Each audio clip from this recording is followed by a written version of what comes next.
cuidando de você. Olá, mais um episódio Cuidando de Você. Eu, Sérgio Bruni, e eu vou começar, na verdade, com uma frase aqui que a gente falou na prévia, e aí você apresenta, Cá. A depressão é uma raiva que não se expressou. Isso me marcou muito, tá? E, por favor, Cá, apresente. Camila Moreno, pelo amor de Deus, apresenta que a gente vai ter uma conversa muito legal hoje. Hoje a gente está aqui com a Maia Rantauer, que ela é psicóloga clínica, psicoterapeuta corporal com várias formações na área psicocorporal. Ela é supervisora e local trainer em análise bioenergética, professora de diversos institutos de base neo-haitiana, tradutora de vários livros e materiais didáticos da área do corpo, né, corporalista. É palestrante, também atende no consultório. É um prazer enorme ter você com a gente, Maia. Bem-vinda. Obrigada, Camila. É um prazer estar com você e com o Sérgio. Muito obrigado. Posso só fazer uma pergunta antes? Que raios é bioenergética? Análise bioenergética. Análise bioenergética, ela é uma escola e uma formação para psicoterapeutas que querem trabalhar o corpo emocional junto com o psiquismo. Tá? Então, é uma escola que ela é decorrente de uma dissidência da psicanálise. Tá. Então, houve um primeiro momento em que havia o Freud, houve um discípulo dele chamado William Reich, que depois de algum tempo se desligou dele e que lançou a psicoterapia corporal. O que isso quer dizer? Isso quer dizer, na psicanálise, a palavra ela tem um lugar central. Na psicoterapia corporal, além da palavra, você vai olhar para a expressão do corpo, a expressão do rosto, para as tensões, para as formas de respiração, para a maneira como o psiquismo também se apresenta através dessas características corporais. Mas faz parte também da análise do comportamento? Faz parte. Que análise do comportamento porque você quer dizer? Você tem Nietzsche, você tem outros também que fazem análise do comportamento? Não, né? Não. Isso é um desdobramento a partir de uma dissidência na psicanálise. Que interessante. Eu acho a bioenergética me chamou muita atenção há bastante tempo. Inclusive, eu fiz a minha formação no IABSP. A Maia foi uma das principais professoras lá. Me marcou muito. Porque o que eu sempre percebi, Maia, é que as pessoas, elas ficaram muito desconectadas dos próprios corpos. E aqui eu não estou falando desconectadas em termos de performance, nem daquela beleza, né, padronizada, mas desconectadas de um corpo que sente, de um corpo que permite que o fluxo da vida passe livremente por ele.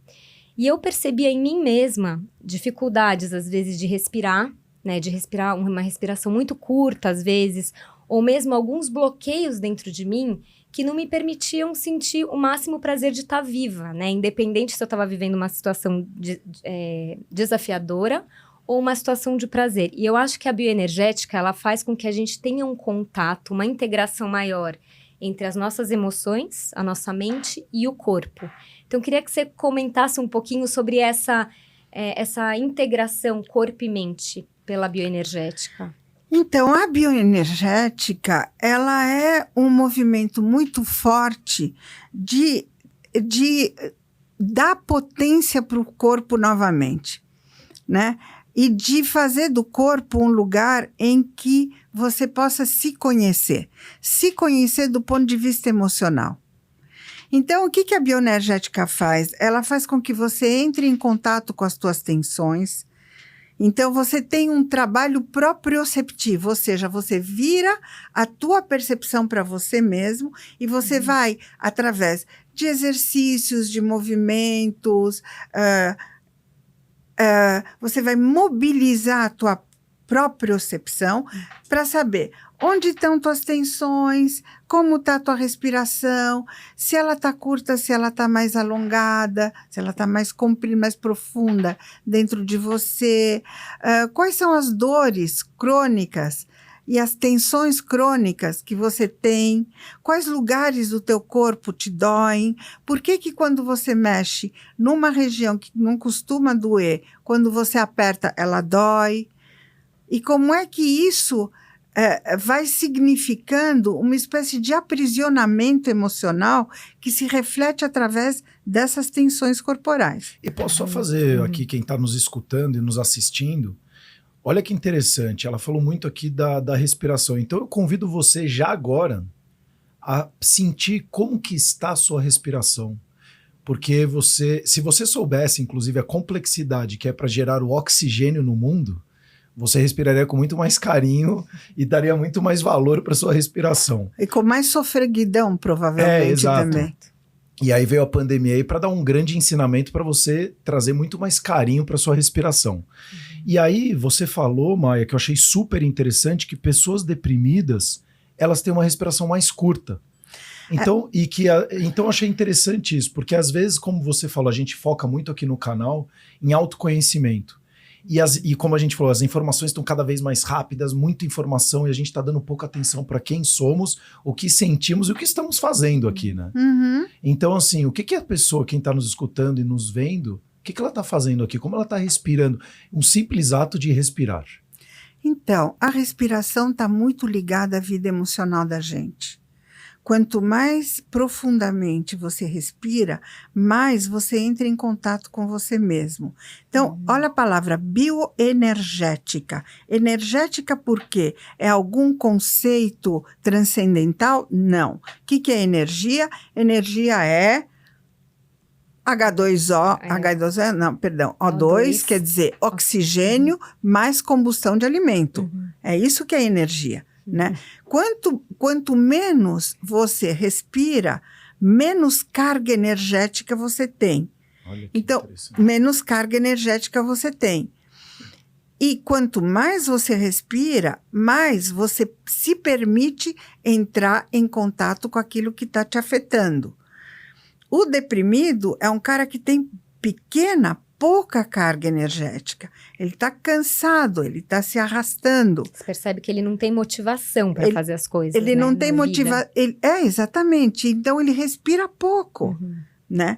Então, uma das coisas que o Alexander Lowen, que é o criador da análise bioenergética, diz você tem que aumentar a carga energética.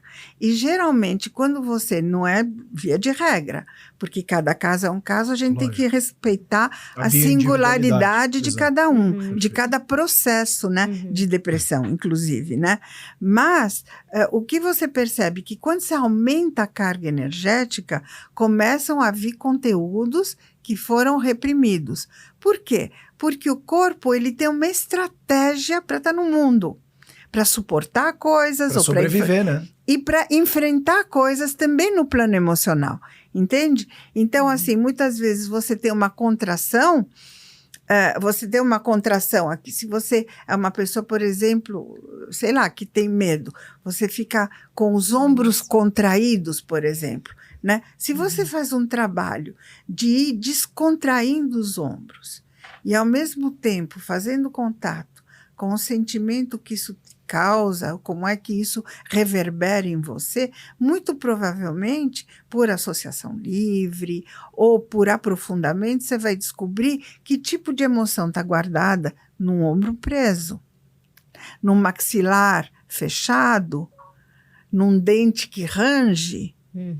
Eu tenho um bruxismo seríssimo. Eu tenho 2 canais, inclusive, por causa do bruxismo. E meu ombro é brincadeira. Então a gente vai fazer alguns exercícios. Você toca no meu ombro, parece que você está enfiando uma faca no meu ombro.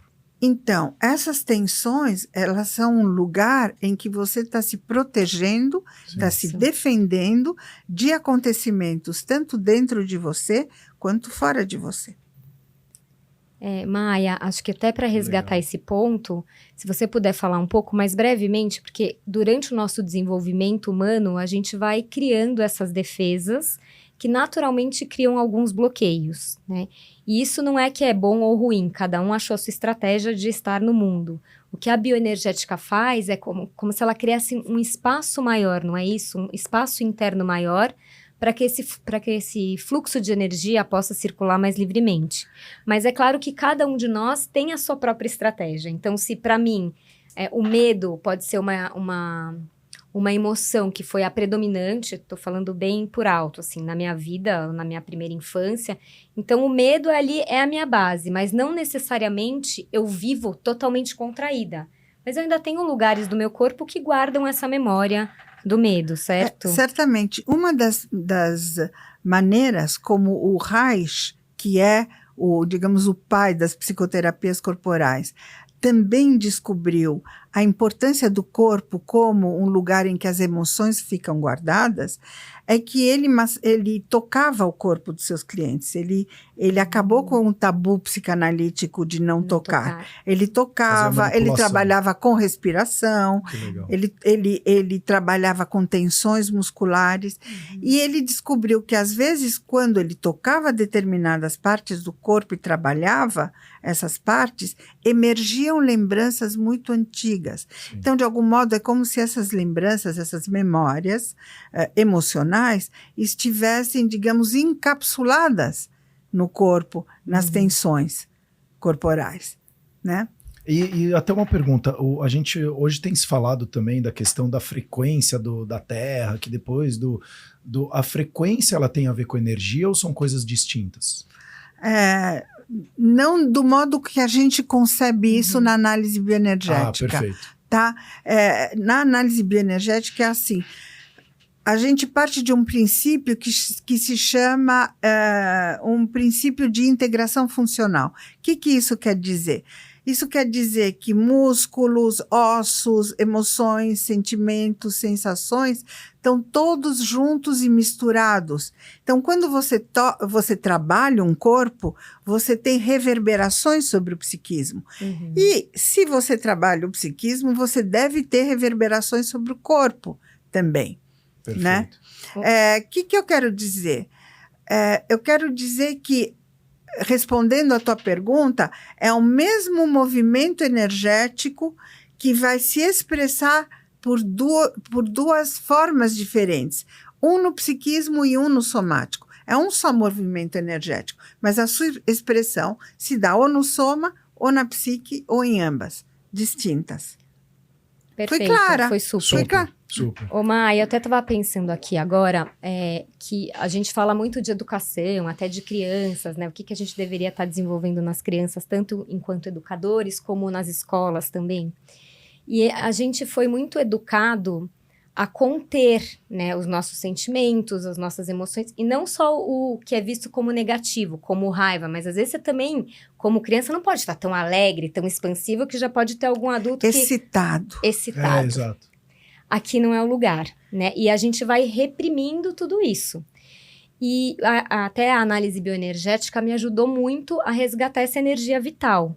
Mas o conceito de grounding, para mim, foi muito um divisor de águas dentro da bioenergética. Então, eu queria que você contasse para a gente um pouco o que é o grounding dentro da bioenergética e como que ele faz com que a gente possa ter um corpo que vibra e entender que essa vibração também pode ser positiva, não é só uma vibração de medo, de raiva. Tem a vibração e tem o tremor, né? O grounding é um conceito central na bioenergética. Ele tem a ver com estar com os pés no chão.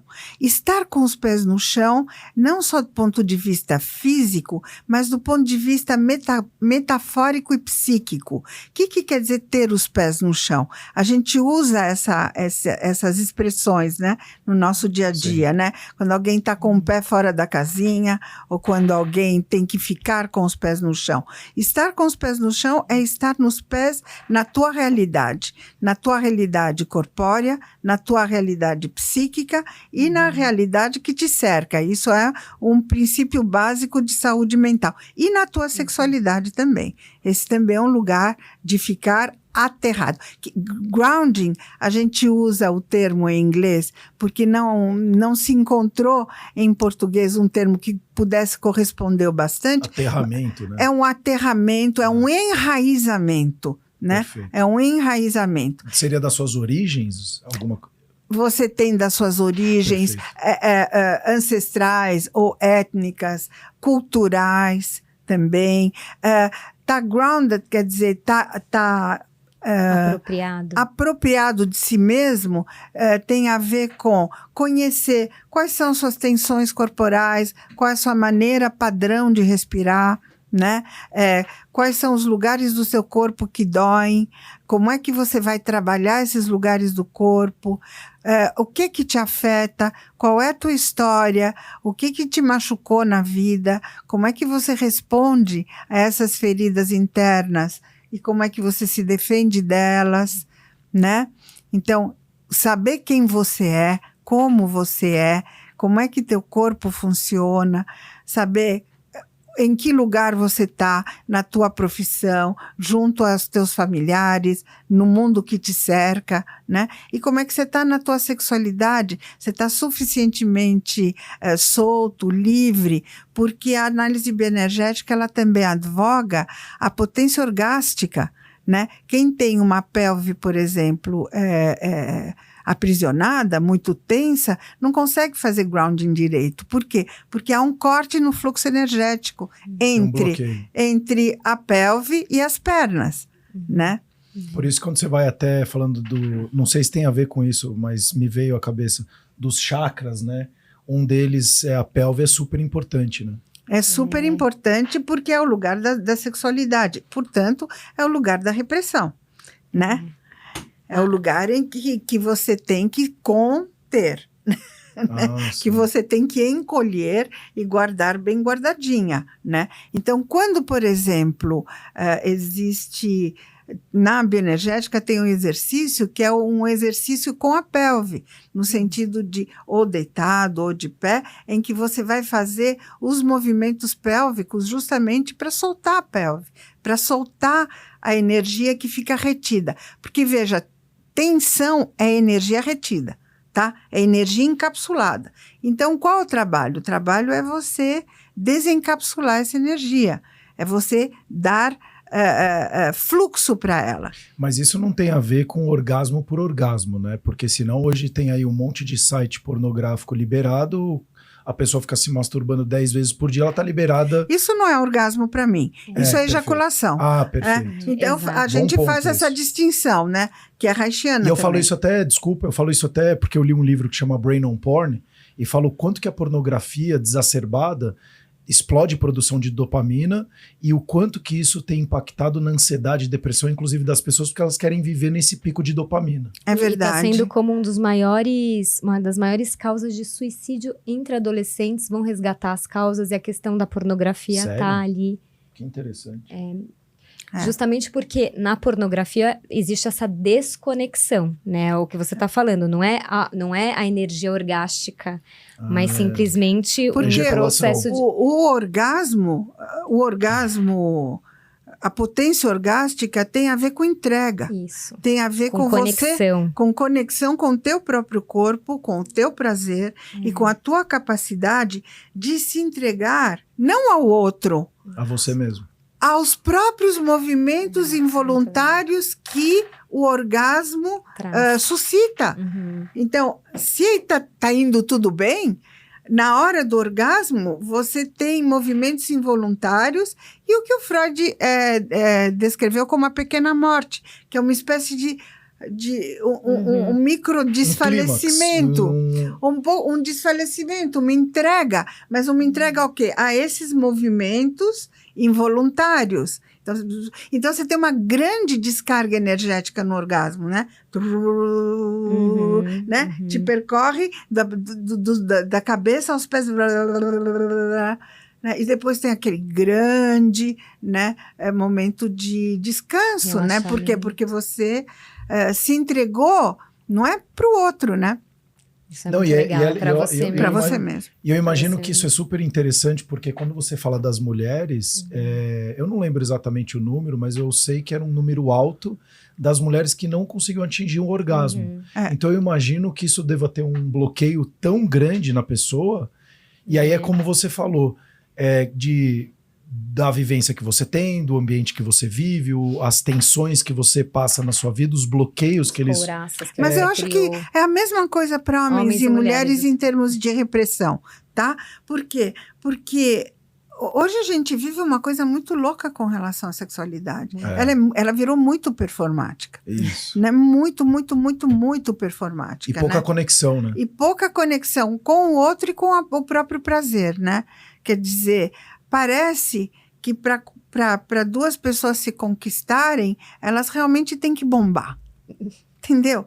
Então a mulher tem que dar provas de que ela adora, Tudo. que ela tá afim e que ela é uma expert na cama.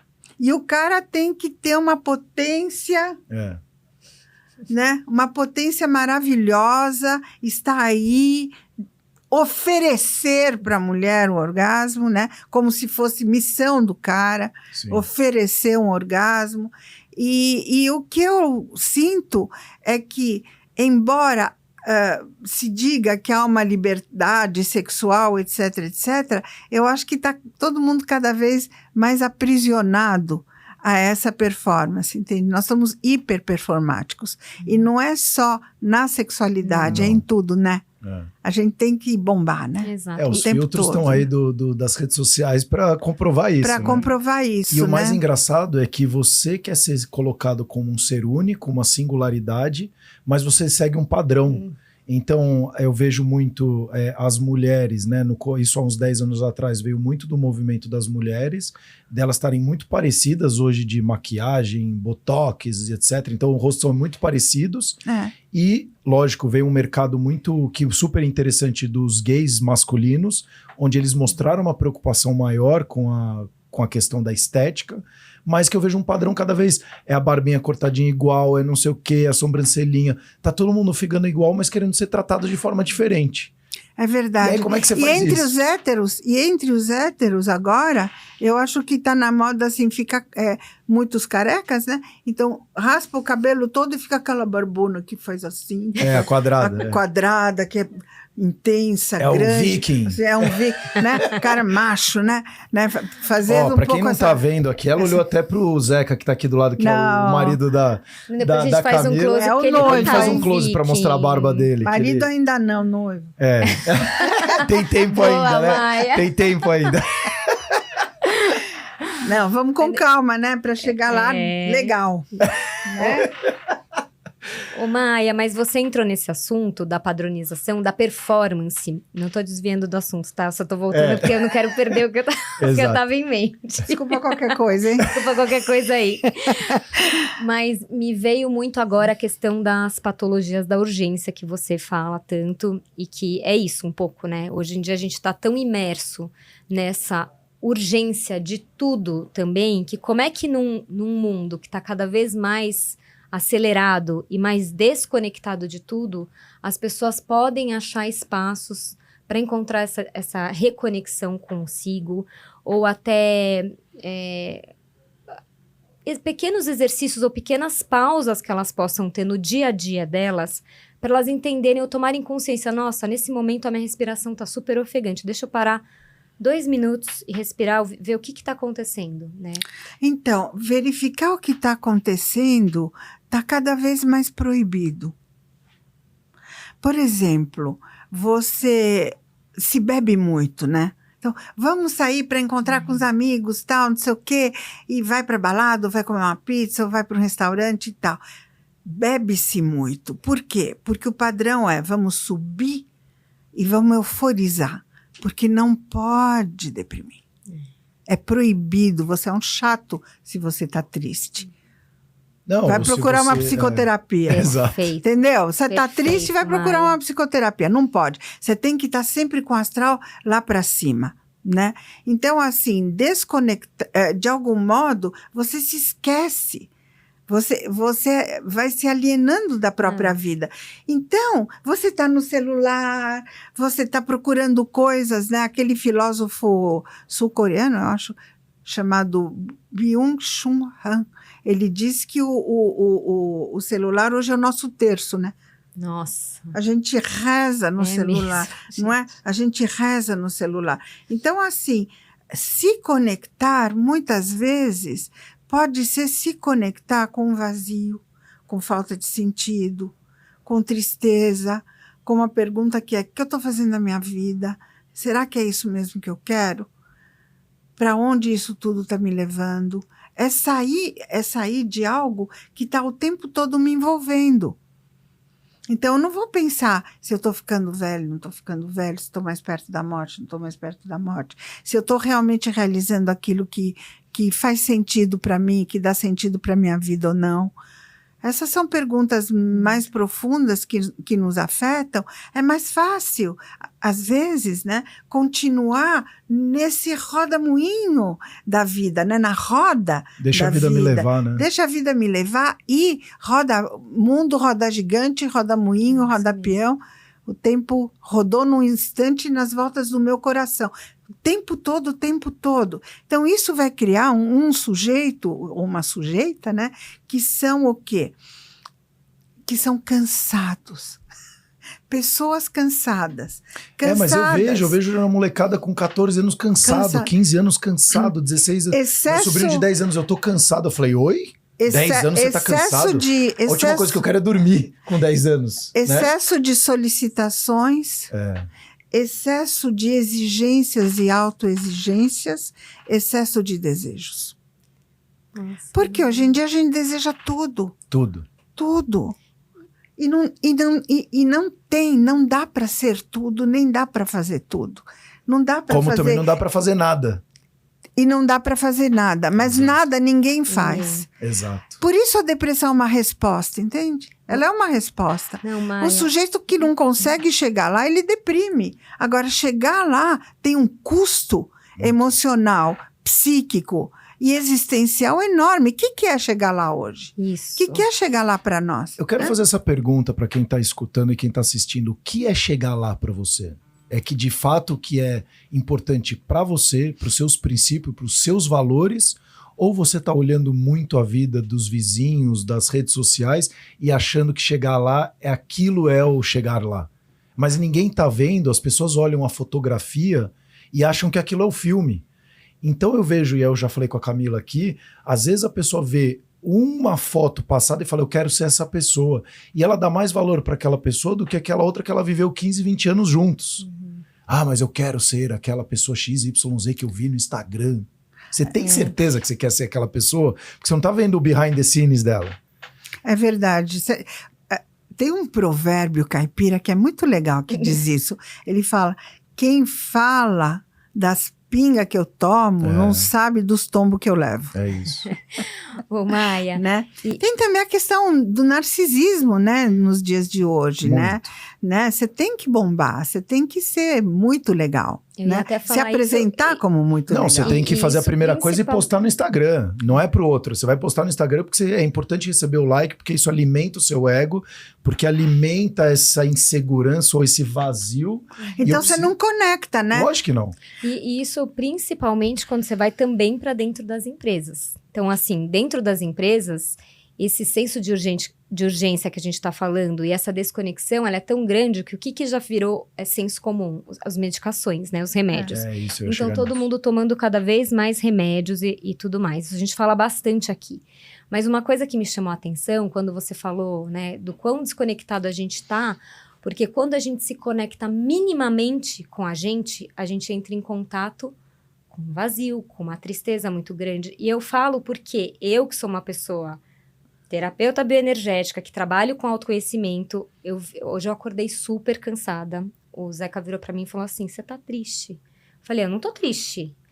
Ele falou, você está triste. Eu falei, eu não tô triste. Ele falou, olha o que aconteceu ontem. Eu falei, é mesmo? Caraca, eu tô triste mesmo.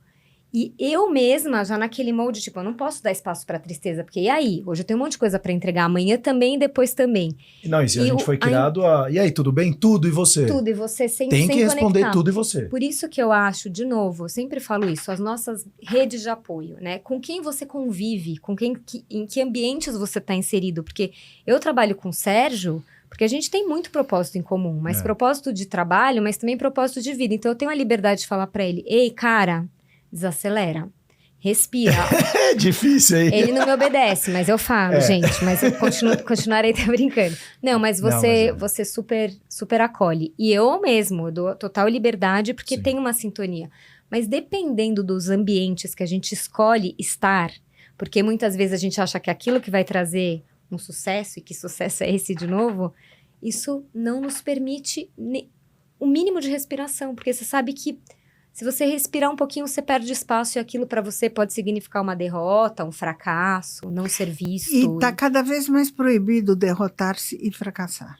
Está cada vez mais proibido, né? Então, mas é engraçado que está cada vez mais proibido, mas a narrativa fica... Eu ia até falar uma palavra aqui, cagando regra, desculpa, mas essa que é a grande verdade, de não, você tem que falhar e gostar porque você só aprende errando. Imagina. A narrativa é muito boa, mas aí você vai no meio corporativo, você erra, o seu chefe vai falar, meu querido, você errou 1, 2, 3, obrigado, tchau, vai embora. Olha, em função da desaceleração e desse excesso de solicitações, de demandas, de exigências também autoimpostas e de desejos também autoimpostos, você tem 2 estratégias básicas. Ou você sente que não está conta, se sente um fracasso, dá uma deprimida por dentro e vai empurrando com a barriga a vida fora, ou você se turbina nessa aceleração toda e enche a cara de anfetamina, de álcool e tal, e toca para frente. A tua maneira de ser,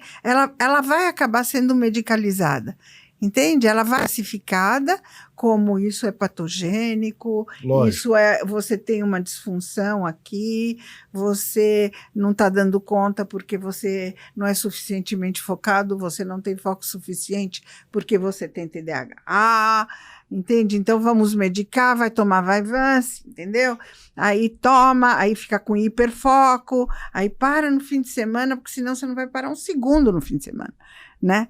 Então, assim, é muito difícil você conseguir encontrar um território de sanidade para você. Você nunca sabe em que classificação você vai caber.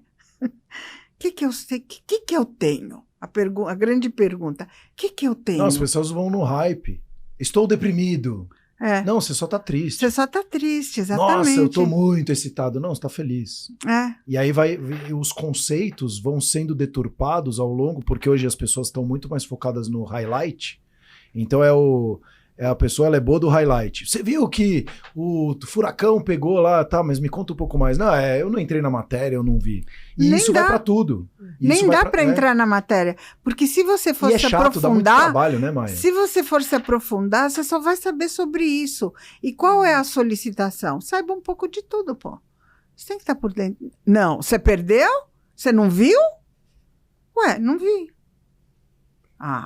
Tá por fora. Ih, esse cara não é muito interessante mais. Tá por fora, tá por fora. Mas, na verdade, essas pessoas são as menos interessantes, porque elas sabem um pouquinho de cada coisa, mas não sabem de nada.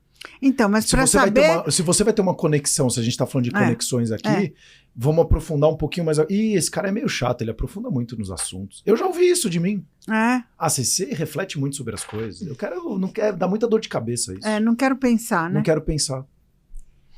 E essa grande categorização, né, que vocês estavam falando de colocar em caixinhas, né, o que eu tenho e tal, eu percebi muito isso até com criança, né, então eu tive a sorte de encontrar uma pessoa incrível, a Pel, Maria Amélia Pereira, que tem até hoje existe, né, a Casa Redonda, onde a Maria teve o privilégio de estudar na primeira infância dela. E a grande solicitação da Pel era assim, gente... Essas crianças têm 3, 4, 5 anos, ninguém aqui ainda tem TDAH, ninguém tem nada. São crianças que estão se expressando no mundo. E cada uma tem uma energia voltada para determinada coisa, ou tem um impulso maior ou menor, um impulso maior para a comunicação, um impulso maior para o movimento. Mas o que eu percebo é que desde pequenininho já existe essa questão, já vamos medicar. Porque olha, com 4 anos já estou vendo aqui que é...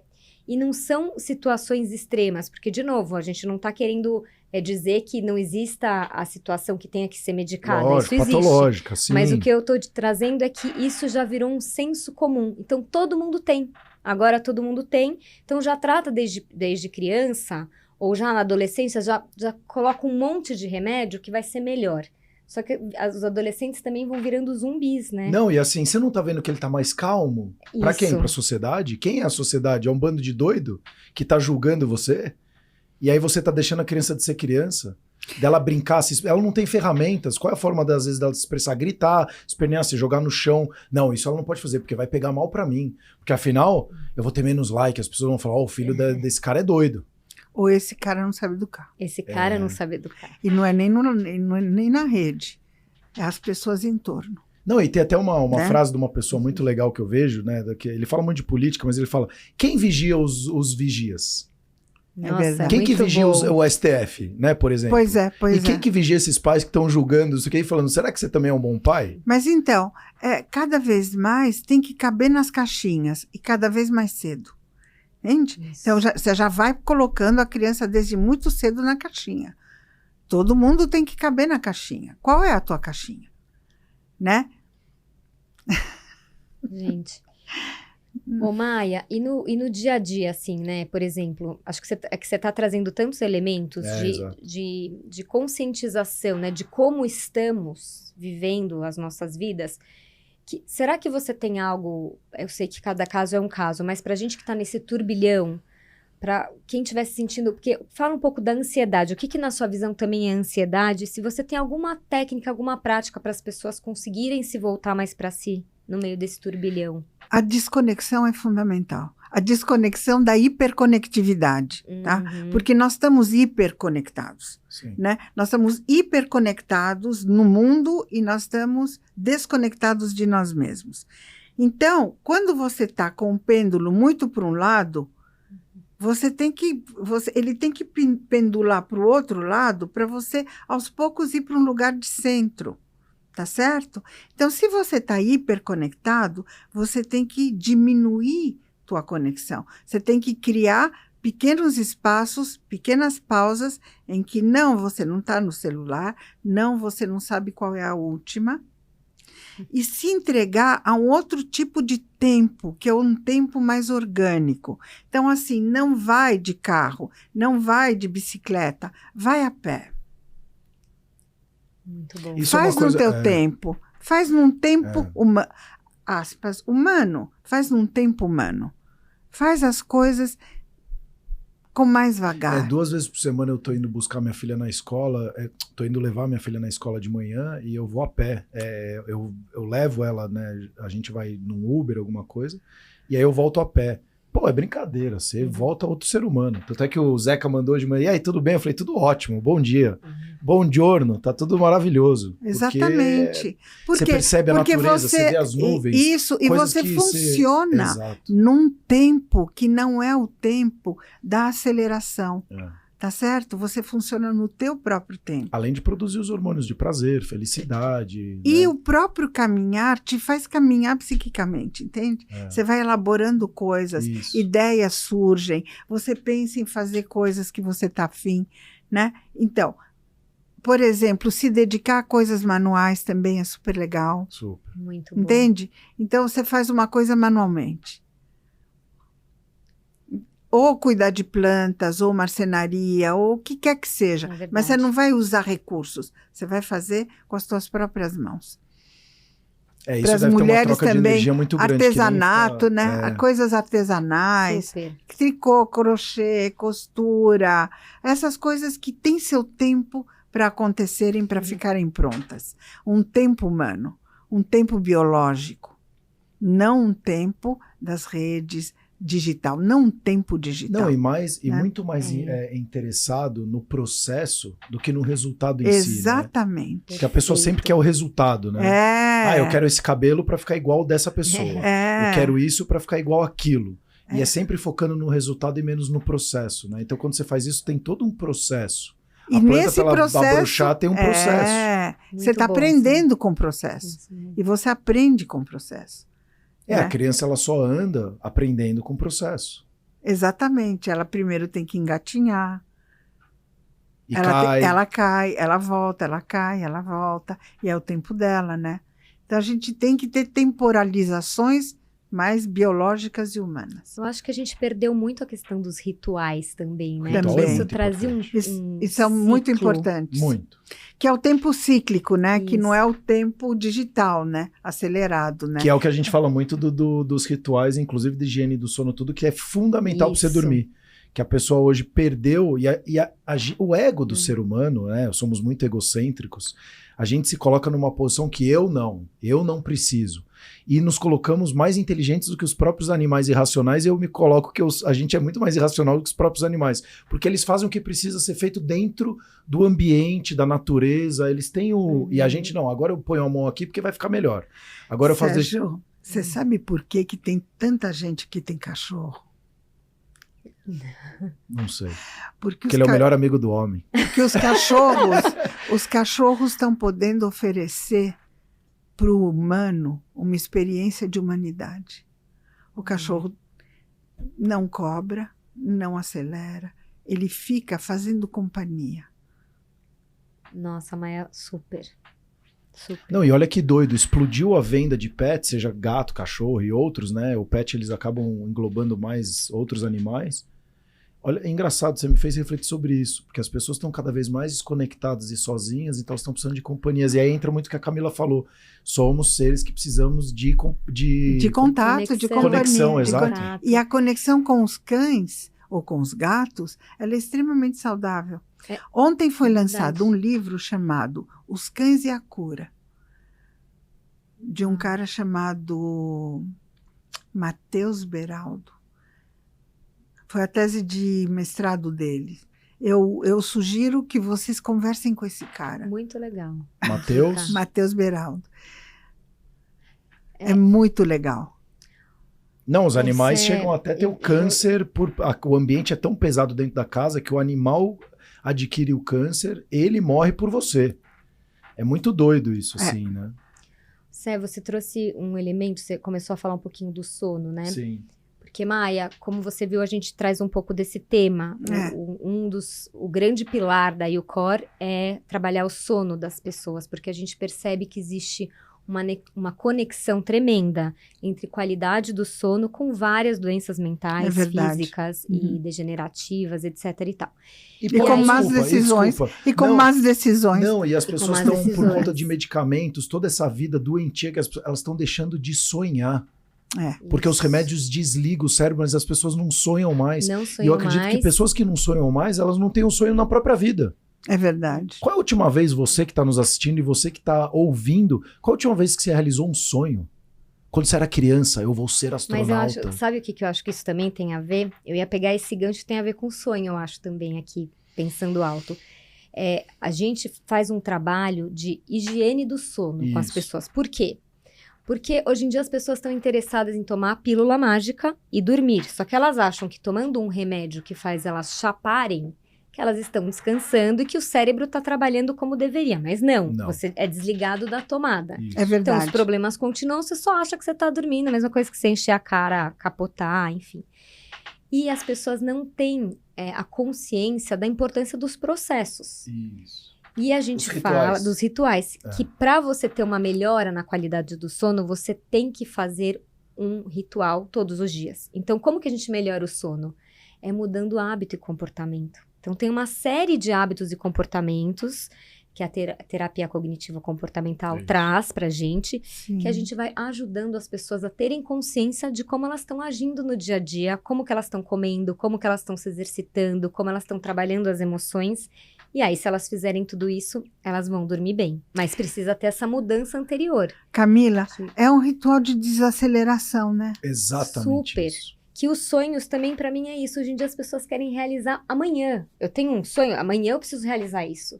O sonho também é um processo, muitas vezes. Ele precisa germinar, Não, né? E pro sonho ser chamado de sonho, porque, cara, quando eu penso em sonho, é algo muito intangível, assim, é muito longe. Então, para você ter que fazer o processo, é que nem o cara que levanta o troféu lá, que foi campeão de um evento, sei lá, levantou o troféu. Nossa, olha, o cara tá super emocionado. Se ele tá muito emocionado, não é porque ele ganhou o troféu, é porque ele sofreu muito. O processo foi tão doído que a hora que ele levantou, ele falou, pô, valeu a pena eu ter feito todo esse processo. Então, isso eu acho que é muito interessante. Né? E a gente aprender também a usufruir do processo, porque... Acho que a dor e o desafio, não o sofrimento, mas a dor e os desafios vão estar sempre aí nas nossas vidas. Não tem como evitar eu falei isso. Hoje, a dor, ela existe, mas o sofrimento é opcional. Olha, é o seguinte, mudar é difícil. Muito. Mudar é muito difícil. né? Até por uma questão de humana, né? Ninguém muda da história. ninguém. Exato. Você muda a duras penas. Você muda. Por quê? Porque você também já é formatado de acordo com teus padrões, né? Então, você tem padrões de comportamento, né? Se você quer alterar esses padrões, você vai ter que suar, né? Você vai ter que olhar para esses padrões, compreender como é que eles se formaram. Muitas vezes, eles são confortáveis. Sim. Então, assim, por exemplo, dormir, né? Dormir, tem muita gente que dorme com a TV Televisão. ligada. Isso. É uma maneira de desligar. Existem várias formas de desligar para desacelerar. Então, tem gente que já está ultrapassado, já foi além do seu limite. Quando ele vai desligar, sei lá, ele põe um filme coreano, ele põe uma série coreana. Ou põe qualquer coisa que faça ele totalmente desligar, né? Por quê? Porque ele já está num padrão de aceleração cerebral. Está pensando, e problematizando e tal. Puf!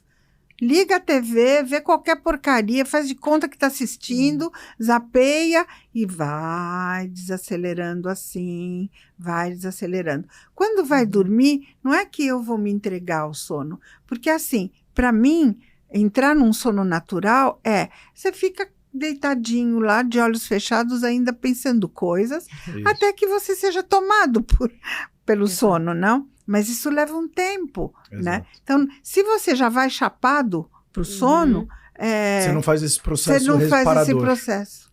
Que é muito importante. Que é de desacelerar e gradualmente, e pensando, e perdendo o foco, e achando uma nova posição, uma melhor posição, ou a posição que vai te fazer embarcar. Então, tudo isso tem a ver com desaceleração. Eu acho que desaceleração é uma palavra-chave para a gente entender como é que a gente se reconecta com a gente mesmo.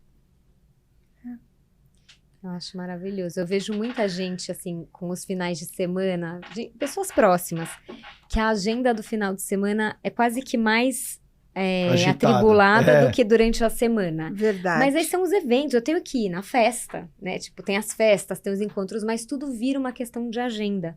Então, o quanto que nós também, a gente vai colocando coisas na nossa agenda, porque dá medo desse vazio, né? Dá medo desse encontro Nada com a é mais gente. detestado do que o vazio hoje em dia. Uma pessoa bem-sucedida é uma pessoa que não tem tempo para nada. Não é? É isso. Um dos maiores ensinamentos que eu vi de tempo foi o Warren Buffett, né? E ele falava, ele tinha um cara da CNN que é o dono da... É verdade. E ele falava assim, ele é o dono da Coca-Cola, enfim, ele falava, como é que é a sua agenda? E aí o repórter pegava uma agendinha pequenininha no bolso dele, né? Sem iPad, iPhone, essas coisas.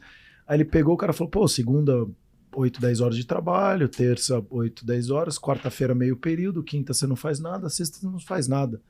Porra, como é que você ganhou tanto dinheiro fazendo nada? Ele falou, porque é fazendo nada que eu reflito sobre a vida, que eu vejo como gerar valor para os clientes, que eu pesquiso mais sobre as coisas.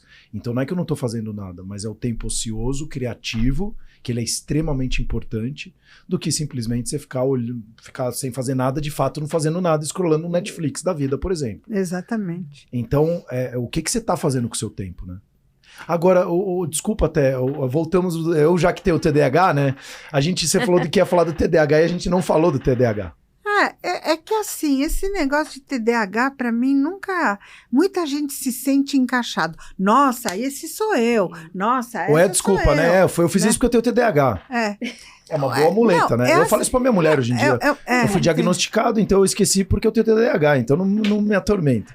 Exatamente. Ou seja, né? De algum modo, para muitas pessoas faz sentido, mas eu percebo que há uma espécie de distorção com relação a isso. Eu acho que às vezes eu acho que viver na ignorância é melhor, sabe? Porque assim...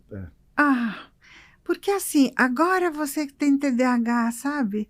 Putz, eu vou atrás. É que nem o cara fala, quem não vai no médico não tem doença, né? Exatamente. E viver na ignorância muitas vezes é muito bom. Quer dizer, em última instância, né? Você precisava saber. Você precisava estar medicado? Alguns vão dizer, não, eu estou muito feliz que eu estou medicada, melhorei muito, eu estou me sentindo melhor. Mas para outros... Eu não queria ter essa informação. Exatamente. E eu estou saudável, eu estou feliz, está tudo bem. Exatamente, está tudo bem, eu não preciso caber numa caixinha. Não, e aí, é assim, né? E aí o TDAH, você tem uma doença. Exatamente. E não é visto como pessoas com TDAH são pessoas mais criativas, são mais inteligentes, são vistas de outro ponto de vista. Você tem uma falha. É isso. E a tua falha... E aí é aquilo que a gente falou no começo, você não pode ter falha. E você vira a doença. Você não está com naquele... Pode ter um dia que eu esteja mais dispersa. Naturalmente, minha cabeça pode estar agitada. Mas eu não sou daquele jeito. Isso, que é o que a gente fala. Você não é isso que você acha que você é. Igual, às vezes, a gente passa por um grande sofrimento na vida. Não, eu, Camila, sou a pessoa que aconteceu tal coisa. E eu fico carregando aquilo, só que aquilo vira a minha personalidade. Quase que virasse parte minha. Não sei mais viver sem aquela dor.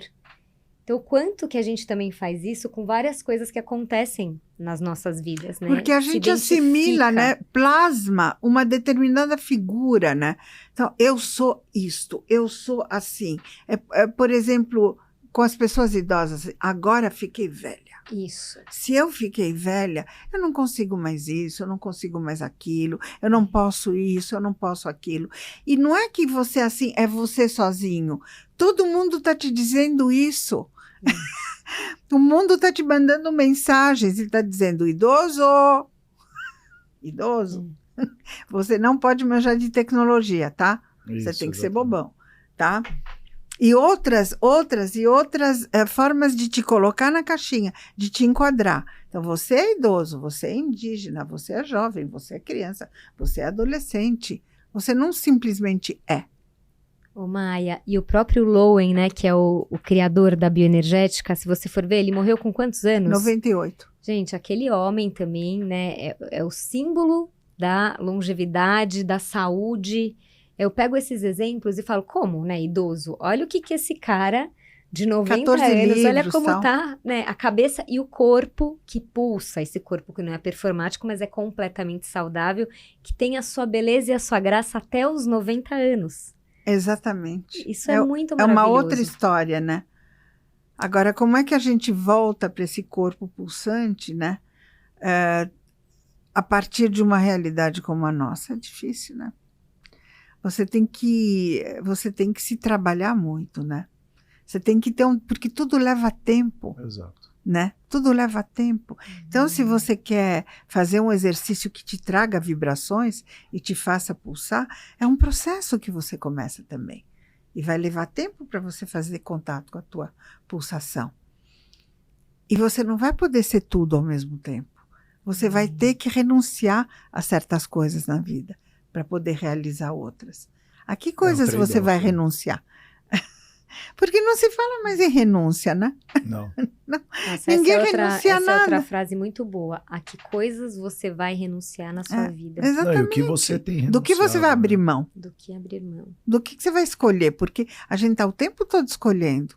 E talvez a gente esteja escolhendo passar pelo turbilhão, ou a gente esqueceu que a gente deveria esquecer, escolher alguma coisa, né? Aí você fica especialista em nada, né? Não precisa ser especialista também. Você pode dizer, eu não quero ser especialista. Mas que escolhas você faz? Que tempo a gente está tendo para digerir as escolhas que a gente precisa fazer na vida? Porque, sabe, tem fim, né? No fim, vai acabar. A gente sabe que vai acabar. A gente sabe que a gente não vai ficar para sempre. Então, com o que você quer ir embora, né? É isso, é exatamente isso. Com o que você quer? Quais são as coisas que vão te nutrir, que vão dizer para você, não, eu consegui fazer isso e valeu a pena. Eu consegui ser aquilo e valeu a pena. Isso daí justifica a minha vida. Isso daí me dá um sentido de valor pessoal e tá bom para mim. Ô Maia, né? quanto que o ambiente influencia nessa conexão ou desconexão da pessoa? Nossa, totalmente. totalmente. E aí que ambiente você está vivendo todos os dias da sua vida? É um ambiente tóxico? Não é esse tóxico clichêzinho que hoje se fala que qualquer coisa é tóxica, que você não pode ser verdadeiro, que você não pode falar o que você pensa, que aí eu pode vivo ter no ambiente, dificuldade não pode, que já é eu tóxico, vivo num ambiente né? tóxico. Não, eu tô dizendo, mas é um ambiente que você se coloca tendo uma péssima alimentação, péssimos hábitos, péssimos pensamentos, que consequentemente te geram péssimas emoções, péssimas experiências. Você vai atrás daquelas pessoas que aí eu vejo muito, a gente fala de energia, e você busca sempre aquelas mesmas pessoas para se relacionar, e aí, pô, nada dá certo para mim. Mas então, o que essas pessoas estão alimentando em você que você precisa continuar se intoxicando delas, né? Perfeito. O que elas te prometem, né? Qual é o atrativo que elas têm? Porque se elas fossem totalmente aversivas, você acabaria se esquivando. Mas nunca é só uma coisa. É sempre o outro, ele pode me gratificar e ele também pode me rejeitar. Por que eu preciso me relacionar com esse outro? Qual o tipo de reconhecimento que eu busco? Qual o tipo de alimento que esse outro me dá, mesmo quando esse alimento vem meio estragado? Mas eu pago para comer. Posso fazer uma pergunta? Pode. Tem a ver com construção de senso de valor próprio, tá? E falando em construção de senso próprio, por que as pessoas em geral têm medo da rejeição? Olha, a rejeição te põe só, né? Mas e qual é o medo de ficar sozinho? Porque eu posso ser o meu melhor amigo. Nós somos animais de contato. Seres sociáveis. A gente não... A pessoa sozinha morre mais cedo. Já se fala até na penitenciária, né? Você aprontou, vai pra solitária. É verdade. Fica sozinho. É uma punição. É uma punição estar só. Depois, a rejeição nunca é assim, eu te rejeito e pronto. Vá para aquele lugar. É sempre assim, eu te rejeito porque você merece ser rejeitado, porque você é um cara chato, pô. Porque você é um cara teimoso, porque você é egoísta, ou porque você não liga para mim, ou porque não sei o que, não sei o que. Entendeu? Então, você nunca leva uma rejeitada gratuita. Entende? Me rejeitou, não sei por quê. Ah, pergunta por quê. Aonde foi que você falhou para ser rejeitado? Então, junto com a rejeição, vem a falha, né? E eu falhei, vezes, por isso eu me ferrei. E muitas vezes, por isso que eu acho que a gente tem que falar aqui, né? Que às vezes a gente precisa de ajuda para chegar nesse lugar, né? Por que eu continuo frequentando um ambiente tóxico? Por que eu tô numa relação que eu acho que é tão ruim para mim, mas não consigo me desvincular? Sozinhos, muitas vezes a gente não consegue chegar nesse lugar. Então a gente precisa da ajuda de alguém externo, às vezes de um médico, de um terapeuta também, para ir investigando, porque talvez eu tenha uma memória inconsciente lá de trás que me fez agir assim para não ser rejeitado, porque na minha visão eu estava protegido agindo daquela forma. Ou porque há uma ambiguidade, Camila. Ou seja, ao mesmo, por exemplo, vamos imaginar uma situação, por que eu não me separo? Né? Se essa pessoa é tóxica para mim, porque ela não é só tóxica. É lógico. Tá certo? Ela também é legal. Quando eu brigo com a minha mãe, o meu marido me apoia. Então, poxa, eu tenho um apoio dele quando eu brigo com a minha mãe. Ao mesmo tempo, ele tem outros defeitos que eu estou fazendo nessa relação. Mas a gente cria dependências. Então, as pessoas são lado A, lado B, lado A, lado B. Complexidade. Né? São complexos. E cada um é um também. Por isso que a gente não pode falar a regra é essa. Não sei. Para cada contexto, para cada indivíduo, é uma forma de fazer, de conduzir os processos. Mesmo um filho, entende? Um filho que briga, que não quer trabalhar, não sei o quê, não sei o quê. Não importa, tem amor no pedaço. As relações são complexas, né? Tem várias camadas, né? Você vê as mães com o filho na penitenciária que assassinou 10 pessoas e a mãe vai lá visitar o filho. Ah, claro, né? E você recebe a mesma educação, um filho é PhD e psicólogo e sei lá, e ajuda as pessoas, e o outro é um assassino na outra ponta. Né? Verdade. E cada um recebe de um jeito, né? Exatamente por sermos seres únicos, né? E tem também essa questão da maternidade, a paternidade, que é assim, nós somos animais, né? Exato. Nós somos mamíferos, né? A gente cuida da cria, né? Quem não cuida da cria realmente está muito, muito, muito, muito doente. Se não... Porque é assim que a vida se renova, né? Você tem filhos, você cuida da cria, né? Se você não for cuidar da cria... Até porque isso é legado, né? Como é que você deixa o seu legado através dos seus filhos? Através dos seus netos. E é assim que vai se perpetuando a sua pessoa. Não, e você refaz o trabalho do Criador, você entende? Exato. Você é um Deus quando você faz um filho. Por quê? Porque você criou um ser humano, entendeu? É dessa ordem. E ele te desconstrói todo santo dia, né? Ele te desconstrói, e se você se deixar desconstruir, é bom. É ótimo. Agora, se você quiser ser um Deus que... Você que dita as regras, né? Que tem que ditar as regras de que tua criação vai ter que fazer, aí você tem muita infelicidade pela frente. Né? Porque não é porque você... como é que aconteceu, né? Deus criou e disse, vai. Só não come daquela árvore. E adivinha? Eu ouvi uma frase esses dias, não sei quem falou, que educar é muito fácil, contanto que você não tenha nenhum vínculo emocional com seu filho. Né? Exatamente. Porque é quase que isso. Se a gente não tivesse esse vínculo emocional de superproteção mesmo, a gente educaria talvez de uma outra maneira. Mas esse que é o grande desafio. É verdade, tem razão, Camila. Bom, eu acho que a gente... Eu tô super, hiper, mega satisfeito. Tá louco. Eu também, Maia. Que bom, gente. Foi maravilhoso. Eu também fico, então. Adorei o bate-papo. Trouxe muitas reflexões importantíssimas para nossa saúde mental, nossa saúde física, nossa integridade. Então, só te agradeço. Espero ter o prazer de recebê-la de novo aqui no canal Cuidando de Você. E até os próximos episódios. Até e uma pergunta, pelo amor de Deus. Boa. Que falta de gentileza minha. Aonde as pessoas podem te encontrar, pelo amor de Deus? Vocês podem... Quem tiver algum interesse, pode...